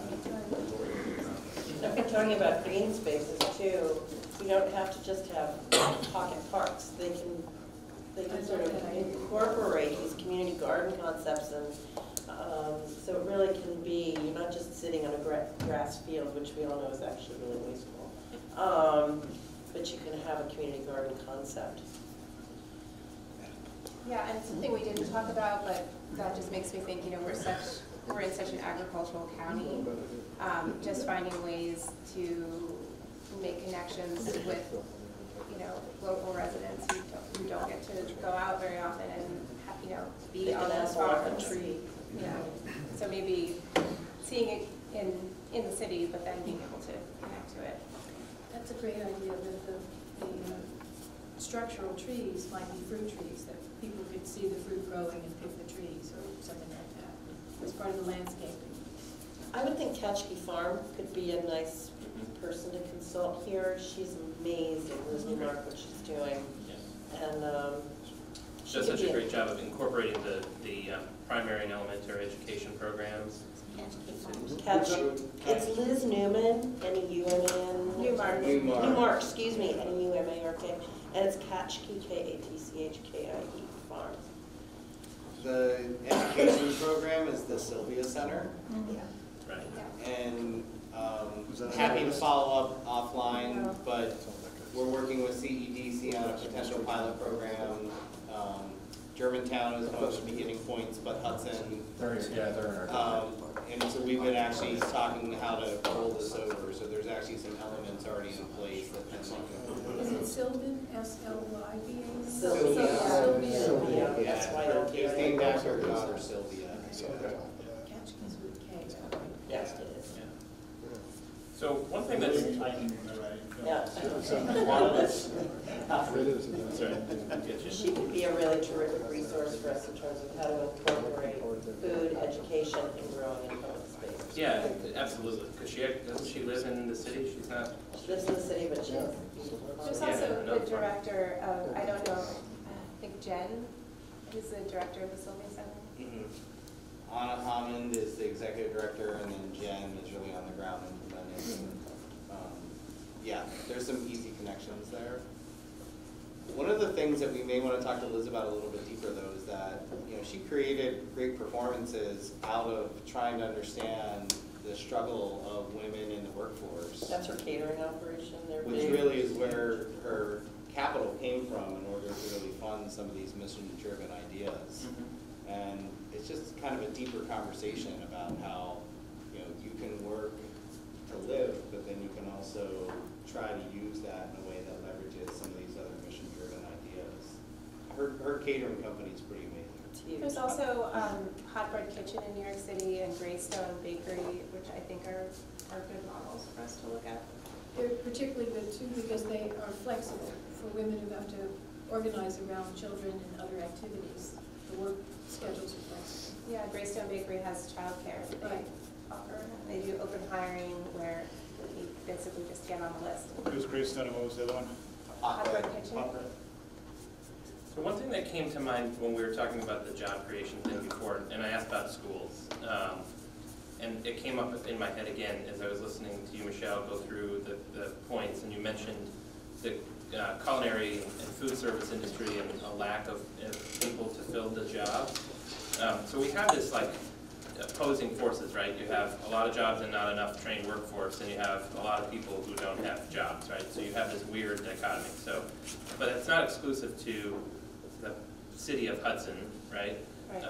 So from a job creation standpoint, I thought about, from the education standpoint, creating some synthesis and synergy between City of Hudson Schools, Questar, Columbia Green, but also the outlying school districts. I mean, I'm on the school board for Ichabod, so we talk about job creation and training our students for 21st century life, not just college readiness, right? Because not everybody goes to college, everybody wants to go to college, everybody can afford to. So trying to find a way to pull in the student populations of Germantown, and Taconic Hills, and Chatham, and Ichabod as a population of workforce and trainable workforce, and finding ways to integrate those to support job creation. Going back to that whole theme of how do you make these things viable, right? And so that's one aspect. But then I think about it too from the standpoint of the food and the agriculture. And, you know, we live in a very agrarian community, right? So you've got a lot of kids who go to Ichabod Crane, for example, who come from generational farms, and you know, maybe want to get back into it. It makes me think about a headline I read this week about how a lot of young people are going into farming, right? So how do you tie all that together to make this community that everybody wants to maintain in some semblance of how it is today, an agrarian, farming, you know, rural community, maintain that with a new generation of people? Right? And I think I'm fairly well versed in the school districts surrounding Hudson. I don't know if this committee has properly addressed or will ever fully comprehend the level of poverty in this community. Thank you. Yeah, I see it every day, and it is amazing what it takes for some of these students to come to school every day, and for us to try to get them out. I don't think that, and while I know that the level of poverty is increasing around Hudson, the severity of the poverty inside of Hudson is also increasing, and I don't necessarily know that I'm willing to take an opportunity like this and give anything outside of the city because there's that much need inside the city. Well, back to the job thing. This is like, I keep thinking back to your you know, development in the school for the whole vocational tract is, you know, around the food. Now, I understand what you're saying, Michelle, about, well, you know, there's a limitation to having job training for young people who then have jobs that are part-time with no benefits. But there are other models out there. I'm thinking like Jamie Oliver, who did this incredible thing in England, where he is taking kids and not just giving them jobs to become leaders, but he's giving them opportunities to have viable jobs. So we don't have DRI money that goes for job training, but we do have lots of buildings that we're talking about, one of which could house, not to create a school, but could house some of these other resources to come in with the idea for the population that's in Hudson, that's a young population, to say, here's another career opportunity. Here is a program where you're going to learn how to run a restaurant, how to become a chef, how to run a business. Yeah, and a lot, I mean, like Hybrid Kitchen, Mason Bakery, there's DC Central Kitchen, and so they all have, you know, a central business where they're training people to work in that business, and then they can be employed in that same business. So it's either like a catering or, you know, a bakery or what, you know, whatever it is. Right. And then there's always like a phase 2 where then they can go on to be, you know, trained to have, you know, run their own food business. Right. And you know, all of the skills that go along with that. So, right. And then there's, you know, in the case of Hot Bread Kitchen, they have rental kitchens that are shared, you know, shared use. So you can, you know, rent them by the hour, and different spaces configured depending on what the product is that you're making. So, yeah, I mean, I think it doesn't seem a stretch to me to think of some of those spaces as just let me be my own devil's advocate. Yeah, I mean, that's not a hard thing to say practically. You have this structure, this structure, this structure. There can be spaces that we can Yeah, like a multi-purpose Yeah. facility, so And like going. that's what we talked about the Dunn building for. Yeah. Or those other two buildings, yeah, that whole commercial kitchen, shared kitchen.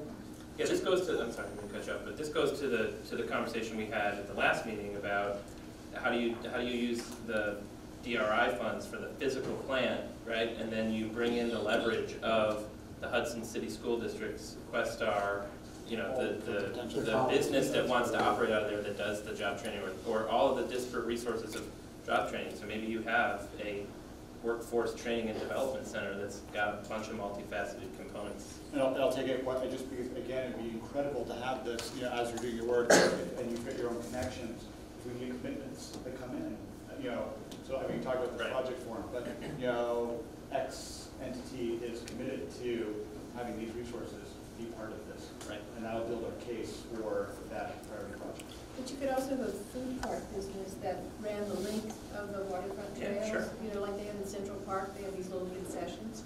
The food could be cooked in these independent kitchens where the kids or workforce is learning the skill set, but then they learn to market, to present, and to sell it. You know, there's a great We could have envisioned something like that for the Dunn warehouse. But I'm thinking about that whole loop when people are walking. I know you spoke to Larissa. Right? Yes, and your. And yes, absolutely. And I think just from all these conversations, I'll probably reconnect and redirect Larissa to focus on this topic and the Dunn building in particular, because that's exactly what, you know, she can start to figure out how you make that work. That's what she does. It is 7:45. I want to give affordable housing. Mayor, is it housing? I want to hear it. Almost. Housing. So a very quick spiel on the Housing Task Force. We've met a couple of times, and the mission statement we lifted from the county housing study, and we're still working to refine it, but it is identify opportunities to support the revitalization of the local housing market by providing assistance and support to local and regional partners to provide quality, affordable options for both prospective home buyers and renters across the income spectrum. And, you know, there's been a lot of discussion, you know, what's the Housing Task Force about? What's our mission? You know, what are our timeframes? What are our near-term, mid-term, and long-term goals? Really, we're looking at the DRI, what we're doing here. These are the seeds from which we will grow a fully developed, comprehensive housing approach for Hudson. And certainly this ties into livable communities. There was discussion about loans and doing loans for businesses and homeowners. And that is, that's a project that we would certainly support as a task force. We would feel, we'd be happy to bring forward that project as a priority as well. But we see this process as outliving the DRI, because clearly we're not going to solve Hudson's problems between now and the end of March. So we're really looking at phase 1 is really being focused around what we're doing here with DRI. Phase 2 goes into implementation, and then long-term policies that can sustain the new model of housing in Hudson and develop capacity, which is something that we really don't have at this point. Goals and objectives would be to preserve the city of Hudson and Columbia County's existing single-family housing stock, enhance housing and amenities in downtown Hudson, improve building code enforcement within the city of Hudson, and create additional good quality mixed income housing in Hudson. And then as our meetings go on, we're going to go through some ground rules. Roles and responsibilities of the task force would be to review materials provided by and be prepared for each task force meeting. And I can tell you that we have had tomes of materials to review so far. We are committed to attending all of the scheduled meetings and participate in discussions and activities. And when a decision requires a vote of the task force, each member shall have one vote. And everyone in the room, we're represents different constituencies. So represent your organizations and the community's interests in sharing this information with the task force to foster a clear understanding of the community. So we do have a lot of work to do. We did review this material. We're still not entirely clear. We have some basic guidelines. We know what needs to be created in the next 5 years to support not only the growth that was projected without the DRI, but now with the DRI, we're looking at, in the city of Hudson, needing, rather than 100, maybe more like 130 to 150 new units added to the market. So what those units might look like, again, I don't want to call them affordable units because affordable means different things to different people, but certainly based on the data we have, we need mostly affordable units. Again, with supply and demand, as more units come onto the market, and there are a lot of warehouse properties right now. So as those units come back onto the market, logic would dictate that prices would start to level off a bit. And then we will develop some metrics of success around our housing task force. So in our next meeting, what I'm hoping will happen, since this is a committee that I created, I'm not really looking to chair it, but I am hoping to name 2 lucky co-chairs. If we have any takers, I'd be really happy to have those volunteers. But we have a lot of work ahead of us. I just want to add one piece in particular that we want to make sure that we set up for this is the Zimmerman vote study, which really begins to tell you, you talk about how many units you need, that tells you exactly, from that, one of the components of that report. But also, I think it would be really important to have, Lori speak to your group, either in person or on phone, and others who maybe don't want to be there, developers, but just as you start to define what your needs, what can be done, and how we create this, would be a very important next step to align what you're doing, what her findings are. That would be really helpful. Can I just ask one clarifying question about, so the Housing Task Force is working on beyond the DRI comprehensive housing strategy, but what is the likelihood that the DRI process, that the LPC will see any projects related to housing in relation to these funds? Is that time frame, is the Housing Task Force working on anything that does fit the DRI time frame? Well, okay, and are you asking my personal opinion? Or the subcommittee? Okay, well, I don't want to speak on behalf of the subcommittee, but as I see it, we have the ability to create a project where we put $1 million or $1.5 million aside that could be used to do repairs on homes, do aging in place, ways of maintaining affordable housing and allowing people to to rehab homes, because we know that the majority, based on this report, that the majority of housing stock is it's off 100 or more years old. Do I see something happening where a developer comes forward with a fully developed plan that will break ground in the next 2 years? I would love to see that happen. I think that it would be, I think that would be unlikely, but what I do think is that now we will have this task force in place, we will have this project, or this planning process in place. We talked about doing sort of a developer's open house, where we bring together people from different state agencies so that developers can come, learn about what opportunities are there, what funding sources are there, and and that may generate some ideas for us too as a task force, because we're certainly not experts in this field. So I would love to see a project come from this. Clearly the DRI is not intended, it's not like we could take the $9.7 million and say, we are going to build housing, build housing, because the city of Hudson isn't a developer. We're not, that's not the business that we're in. So a developer would really have to come in and partner with, with funding sources and other partners to make that happen. And it's kind of a long-term, it's more than an 18-month process. It's actually a fairly long process if it's done right.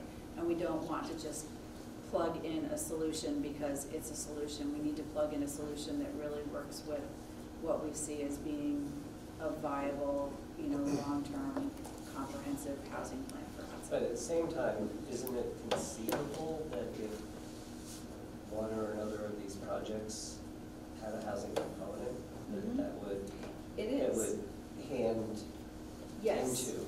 Yes, so, something like, I don't want to mention any specifics, like we'll say, because it's the largest. Say we make the CAS warehouse property shovel-ready, a developer comes in and says, great, 20% of this will be used for low to moderate income housing. Right. And then they leverage tax credits to make that happen. That's possible. That would be something that's fully developed. But this process is really about, the DRI process is about having projects that are shovel-ready within the next 2 years. But some of your comments just about, loans, et cetera, how you actually can, improve conditions within the housing, provide support, that's something that we're already looking at. So there are definite pieces related to housing that will be included. Right, just not a, a larger development. Not We talked about- 150. Right. I was just knowing that we have a public meeting coming up, and that the last public meeting, there was so, like, every table was saying housing priority, housing priority. I think in terms of communication about what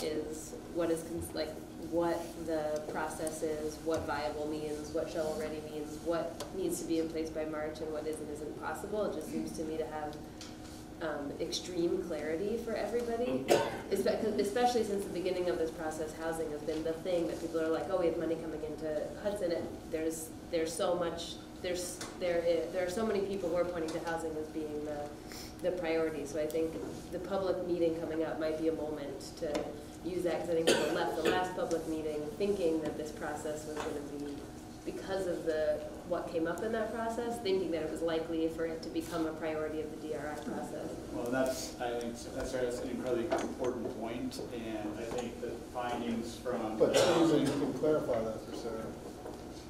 Because I'm hearing that it's like that there's a housing task force working in tandem, and this is a moment to plant seeds, but that it seems likely that the $10 million that none of our DRI funds at this are going to go towards. So I think from what we hear, what we've heard tonight, two just clear examples would be, a program, while not defined, but a program that supports, a loan or grant program that supports, revitalization of these neighborhoods, supports homeowners, is probably a clear new project that would come out of this that addresses those needs. I think when you talk about large-scale developments that are occurring, without calling the CAS large scale, but it will be large scale because of the site, that, it should be a mixed use, mixed income development, and that's an important criteria that addresses what we heard at our public meeting. And I think those are just two very clear ones right there. But can we get, because we're all sort of standing in the dark and wondering what's happening at the CAS site, when are we going to have a sense of what's going on there? Maybe you could just give us a fuzzy update, Shanna. I know it's not all clear. Okay, so we did receive, the board received 3 new proposals that came in under a submission of an existing proposal, so 4 in total. The board just received them on my board meeting on Tuesday, so we're going to look for about a week. With a subcommittee of the board has been selected to vet through the project, because 2 really important players, a banking individual and real estate person, they have conflicts of interest, they recuse themselves from that. You might want to look to outside resources to bring into really this is an important project for the city. So looking at from a financial viability standpoint, so perhaps bringing some resources from the DRI to actually look at this in each individual project alongside the subcommittee of the board to actually review these for financial viability against what the priorities are that are coming out in this process. So I've been at all of these and have a very good, I think, clear idea of what sort of has been bubbling up to the top. And I think everyone recognizes that we have to allow a developer to kind of be able to make the project work from their perspective financially, but also work for the city from a priority standpoint. So we're trying to bring and merge those 2 things together at the same time. But right now, we're at the process of just establishing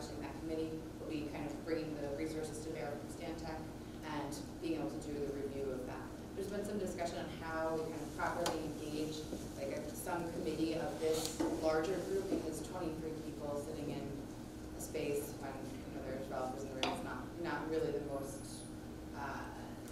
efficient way to maybe go about that, but maybe selecting some smaller group of this to kind of work with the development corporation on vetting and this process and coming up with a partnership in the end is really, I think, where we'll likely go. But right now, we're just going to do our primary vetting with the board and then some additional resources, and then kind of come back with a sort of potentiality to sort of insert some of this or take some of you from this big space into the development corporation space to kind of look at this holistically. So that's sort of what's been rattling around, and it's obviously this is all very new. The RFP process is going to happen outside of the DRI, and then lo and behold, here we've won the DRI, and now we have to figure out how to marry these efficiently so that way we're achieving the ends of all. Thank you, because one of the black box question for me has been how this process relates to the, the CAS site, which is under the control of HDC. And I mean, I think there needs to be interweaving and communication between the two. And I think everyone agrees with that completely, and understands what the developer partner is going to need to do to actually integrate fully into this, especially as projects come up. To that end, can we figure out which group is going to have the biggest umbrella over this, the portion of what's going to happen there, and then maybe have a little bit more of a regular interaction with that group, maybe as a side? Is it possible for me to take a smaller group, like the co-chairs, and kind of work that through, so that way I don't have 23 voices talking to me? Sure. No, I was saying one of the committees perhaps, or something, or just informally meeting and just keeping us sort of posted. When we talked about this on our call on Tuesday, the chairs with the state team and Sheena, what we suggested would be one representative from each of the 5 committees. So we'd have diverse representation of all of the subcommittees in attendance. So assuming that that's acceptable, that's one recommendation that we can consider.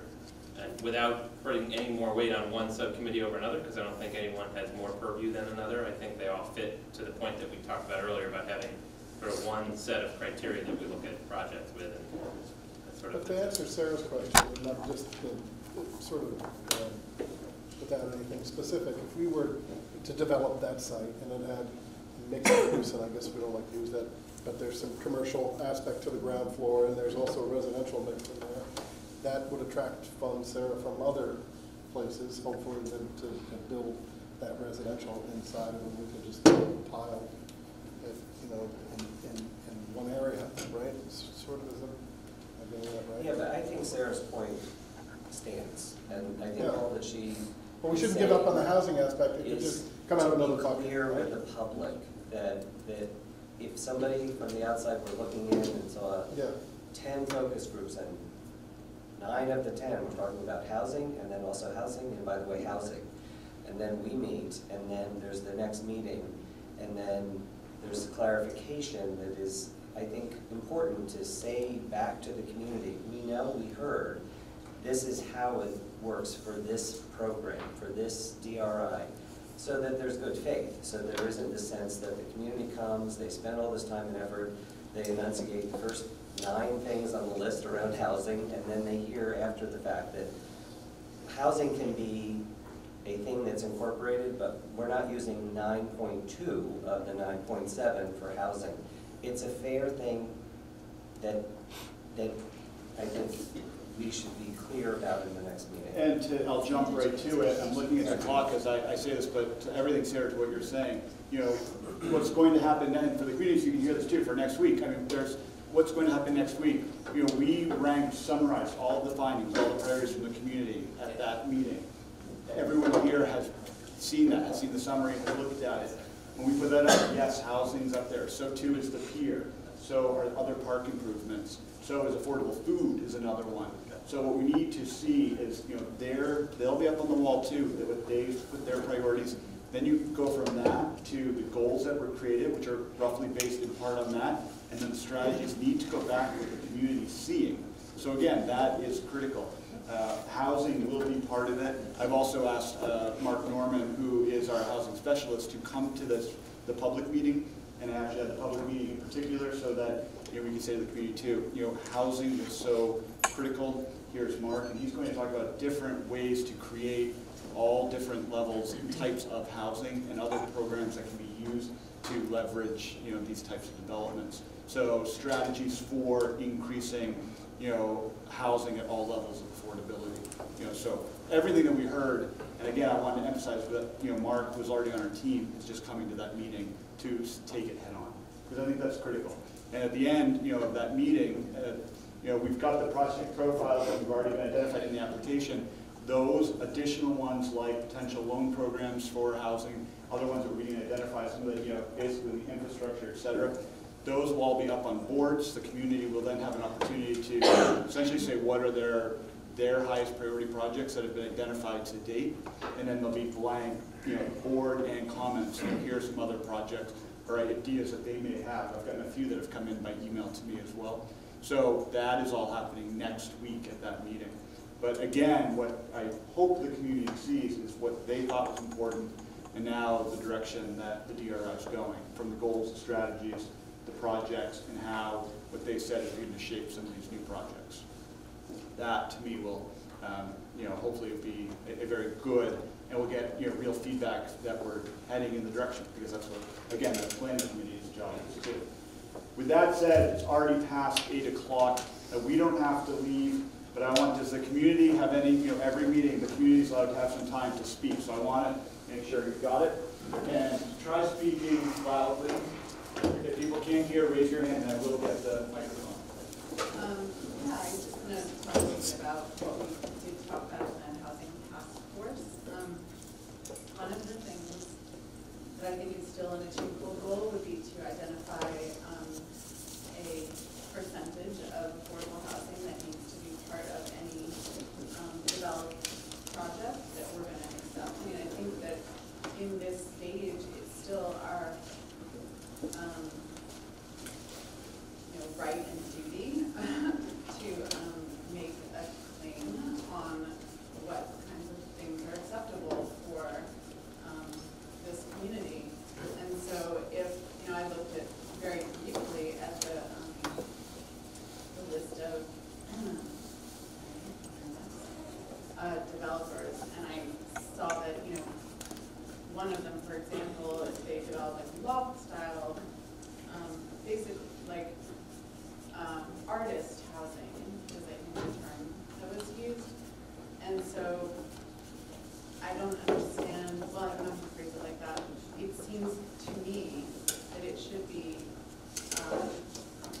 doable, much as you were talking about, you know, what if you're looking at who you're going to hire to do these projects, you can say we're looking for companies that are using local workforce. You can also say we're looking for projects that have this percentage of affordable housing.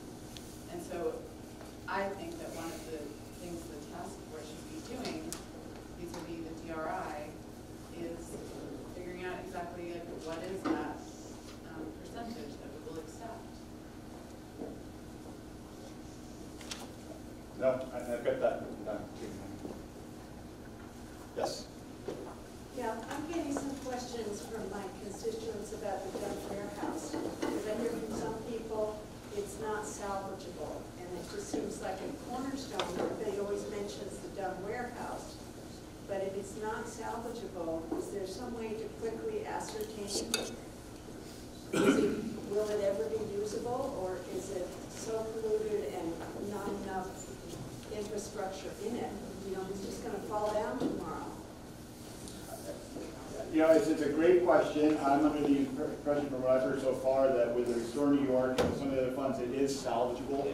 There, if you look at the submission, which is on the website, you know, there's a sizable amount of the DRI funds were, you know, pointed towards the Dunn building. It is a priority. And I'm going to go to the question back here. We actually, again, I could pivot resources if that's a need to make sure that's the case. But I think we, you know, again, with the Restore New York, et cetera, you can shore up that building. I'm under the impression that it is salvageable, and we're moving forward with that as a reuse. There's a fully detailed report from Saratoga and Associates that gets into structural estimates, things that need to be done, in pretty great detail. And there was no suggestion that the building be raised. Yeah, there was none of that, and that's just wrong. I think in terms of contamination, we talked a little bit about that in our group, and I don't think we came to any final conclusions. Certainly no expertise in that field by any means, so. But it may not be appropriate for food, but it might be appropriate for average. So these ancillary buildings that we're talking about are up on the knoll, a little bit higher north of the building, might be where more of the food options go. I think it's such an anchor down there. If there's a way south, just like the board. Yeah, really talking about structural. So It looks from the reports there as though that is doable. Any other questions from the community?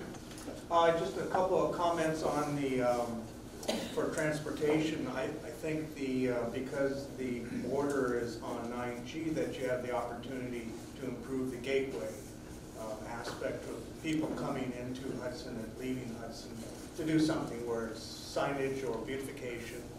I think the waterfront, to look at the parking issue that's going to take place with, if you do have retail and possibly housing up on that knoll, and also the events that happen at the waterfront, because you have to have parking for potentially 1,000 people, maybe attending an event and using other aspects of the waterfront. And I think also for jobs is the increase in retail that you're going to have in the Bridge District, so there will be those kinds of jobs available, and I think that's a good thing. So that's all I have to say. That's great. Don Moore. I'm sorry, I was out of the room a little bit. I didn't hear all of your discussion, but I would certainly like to emphasize jobs and employment, but also business development.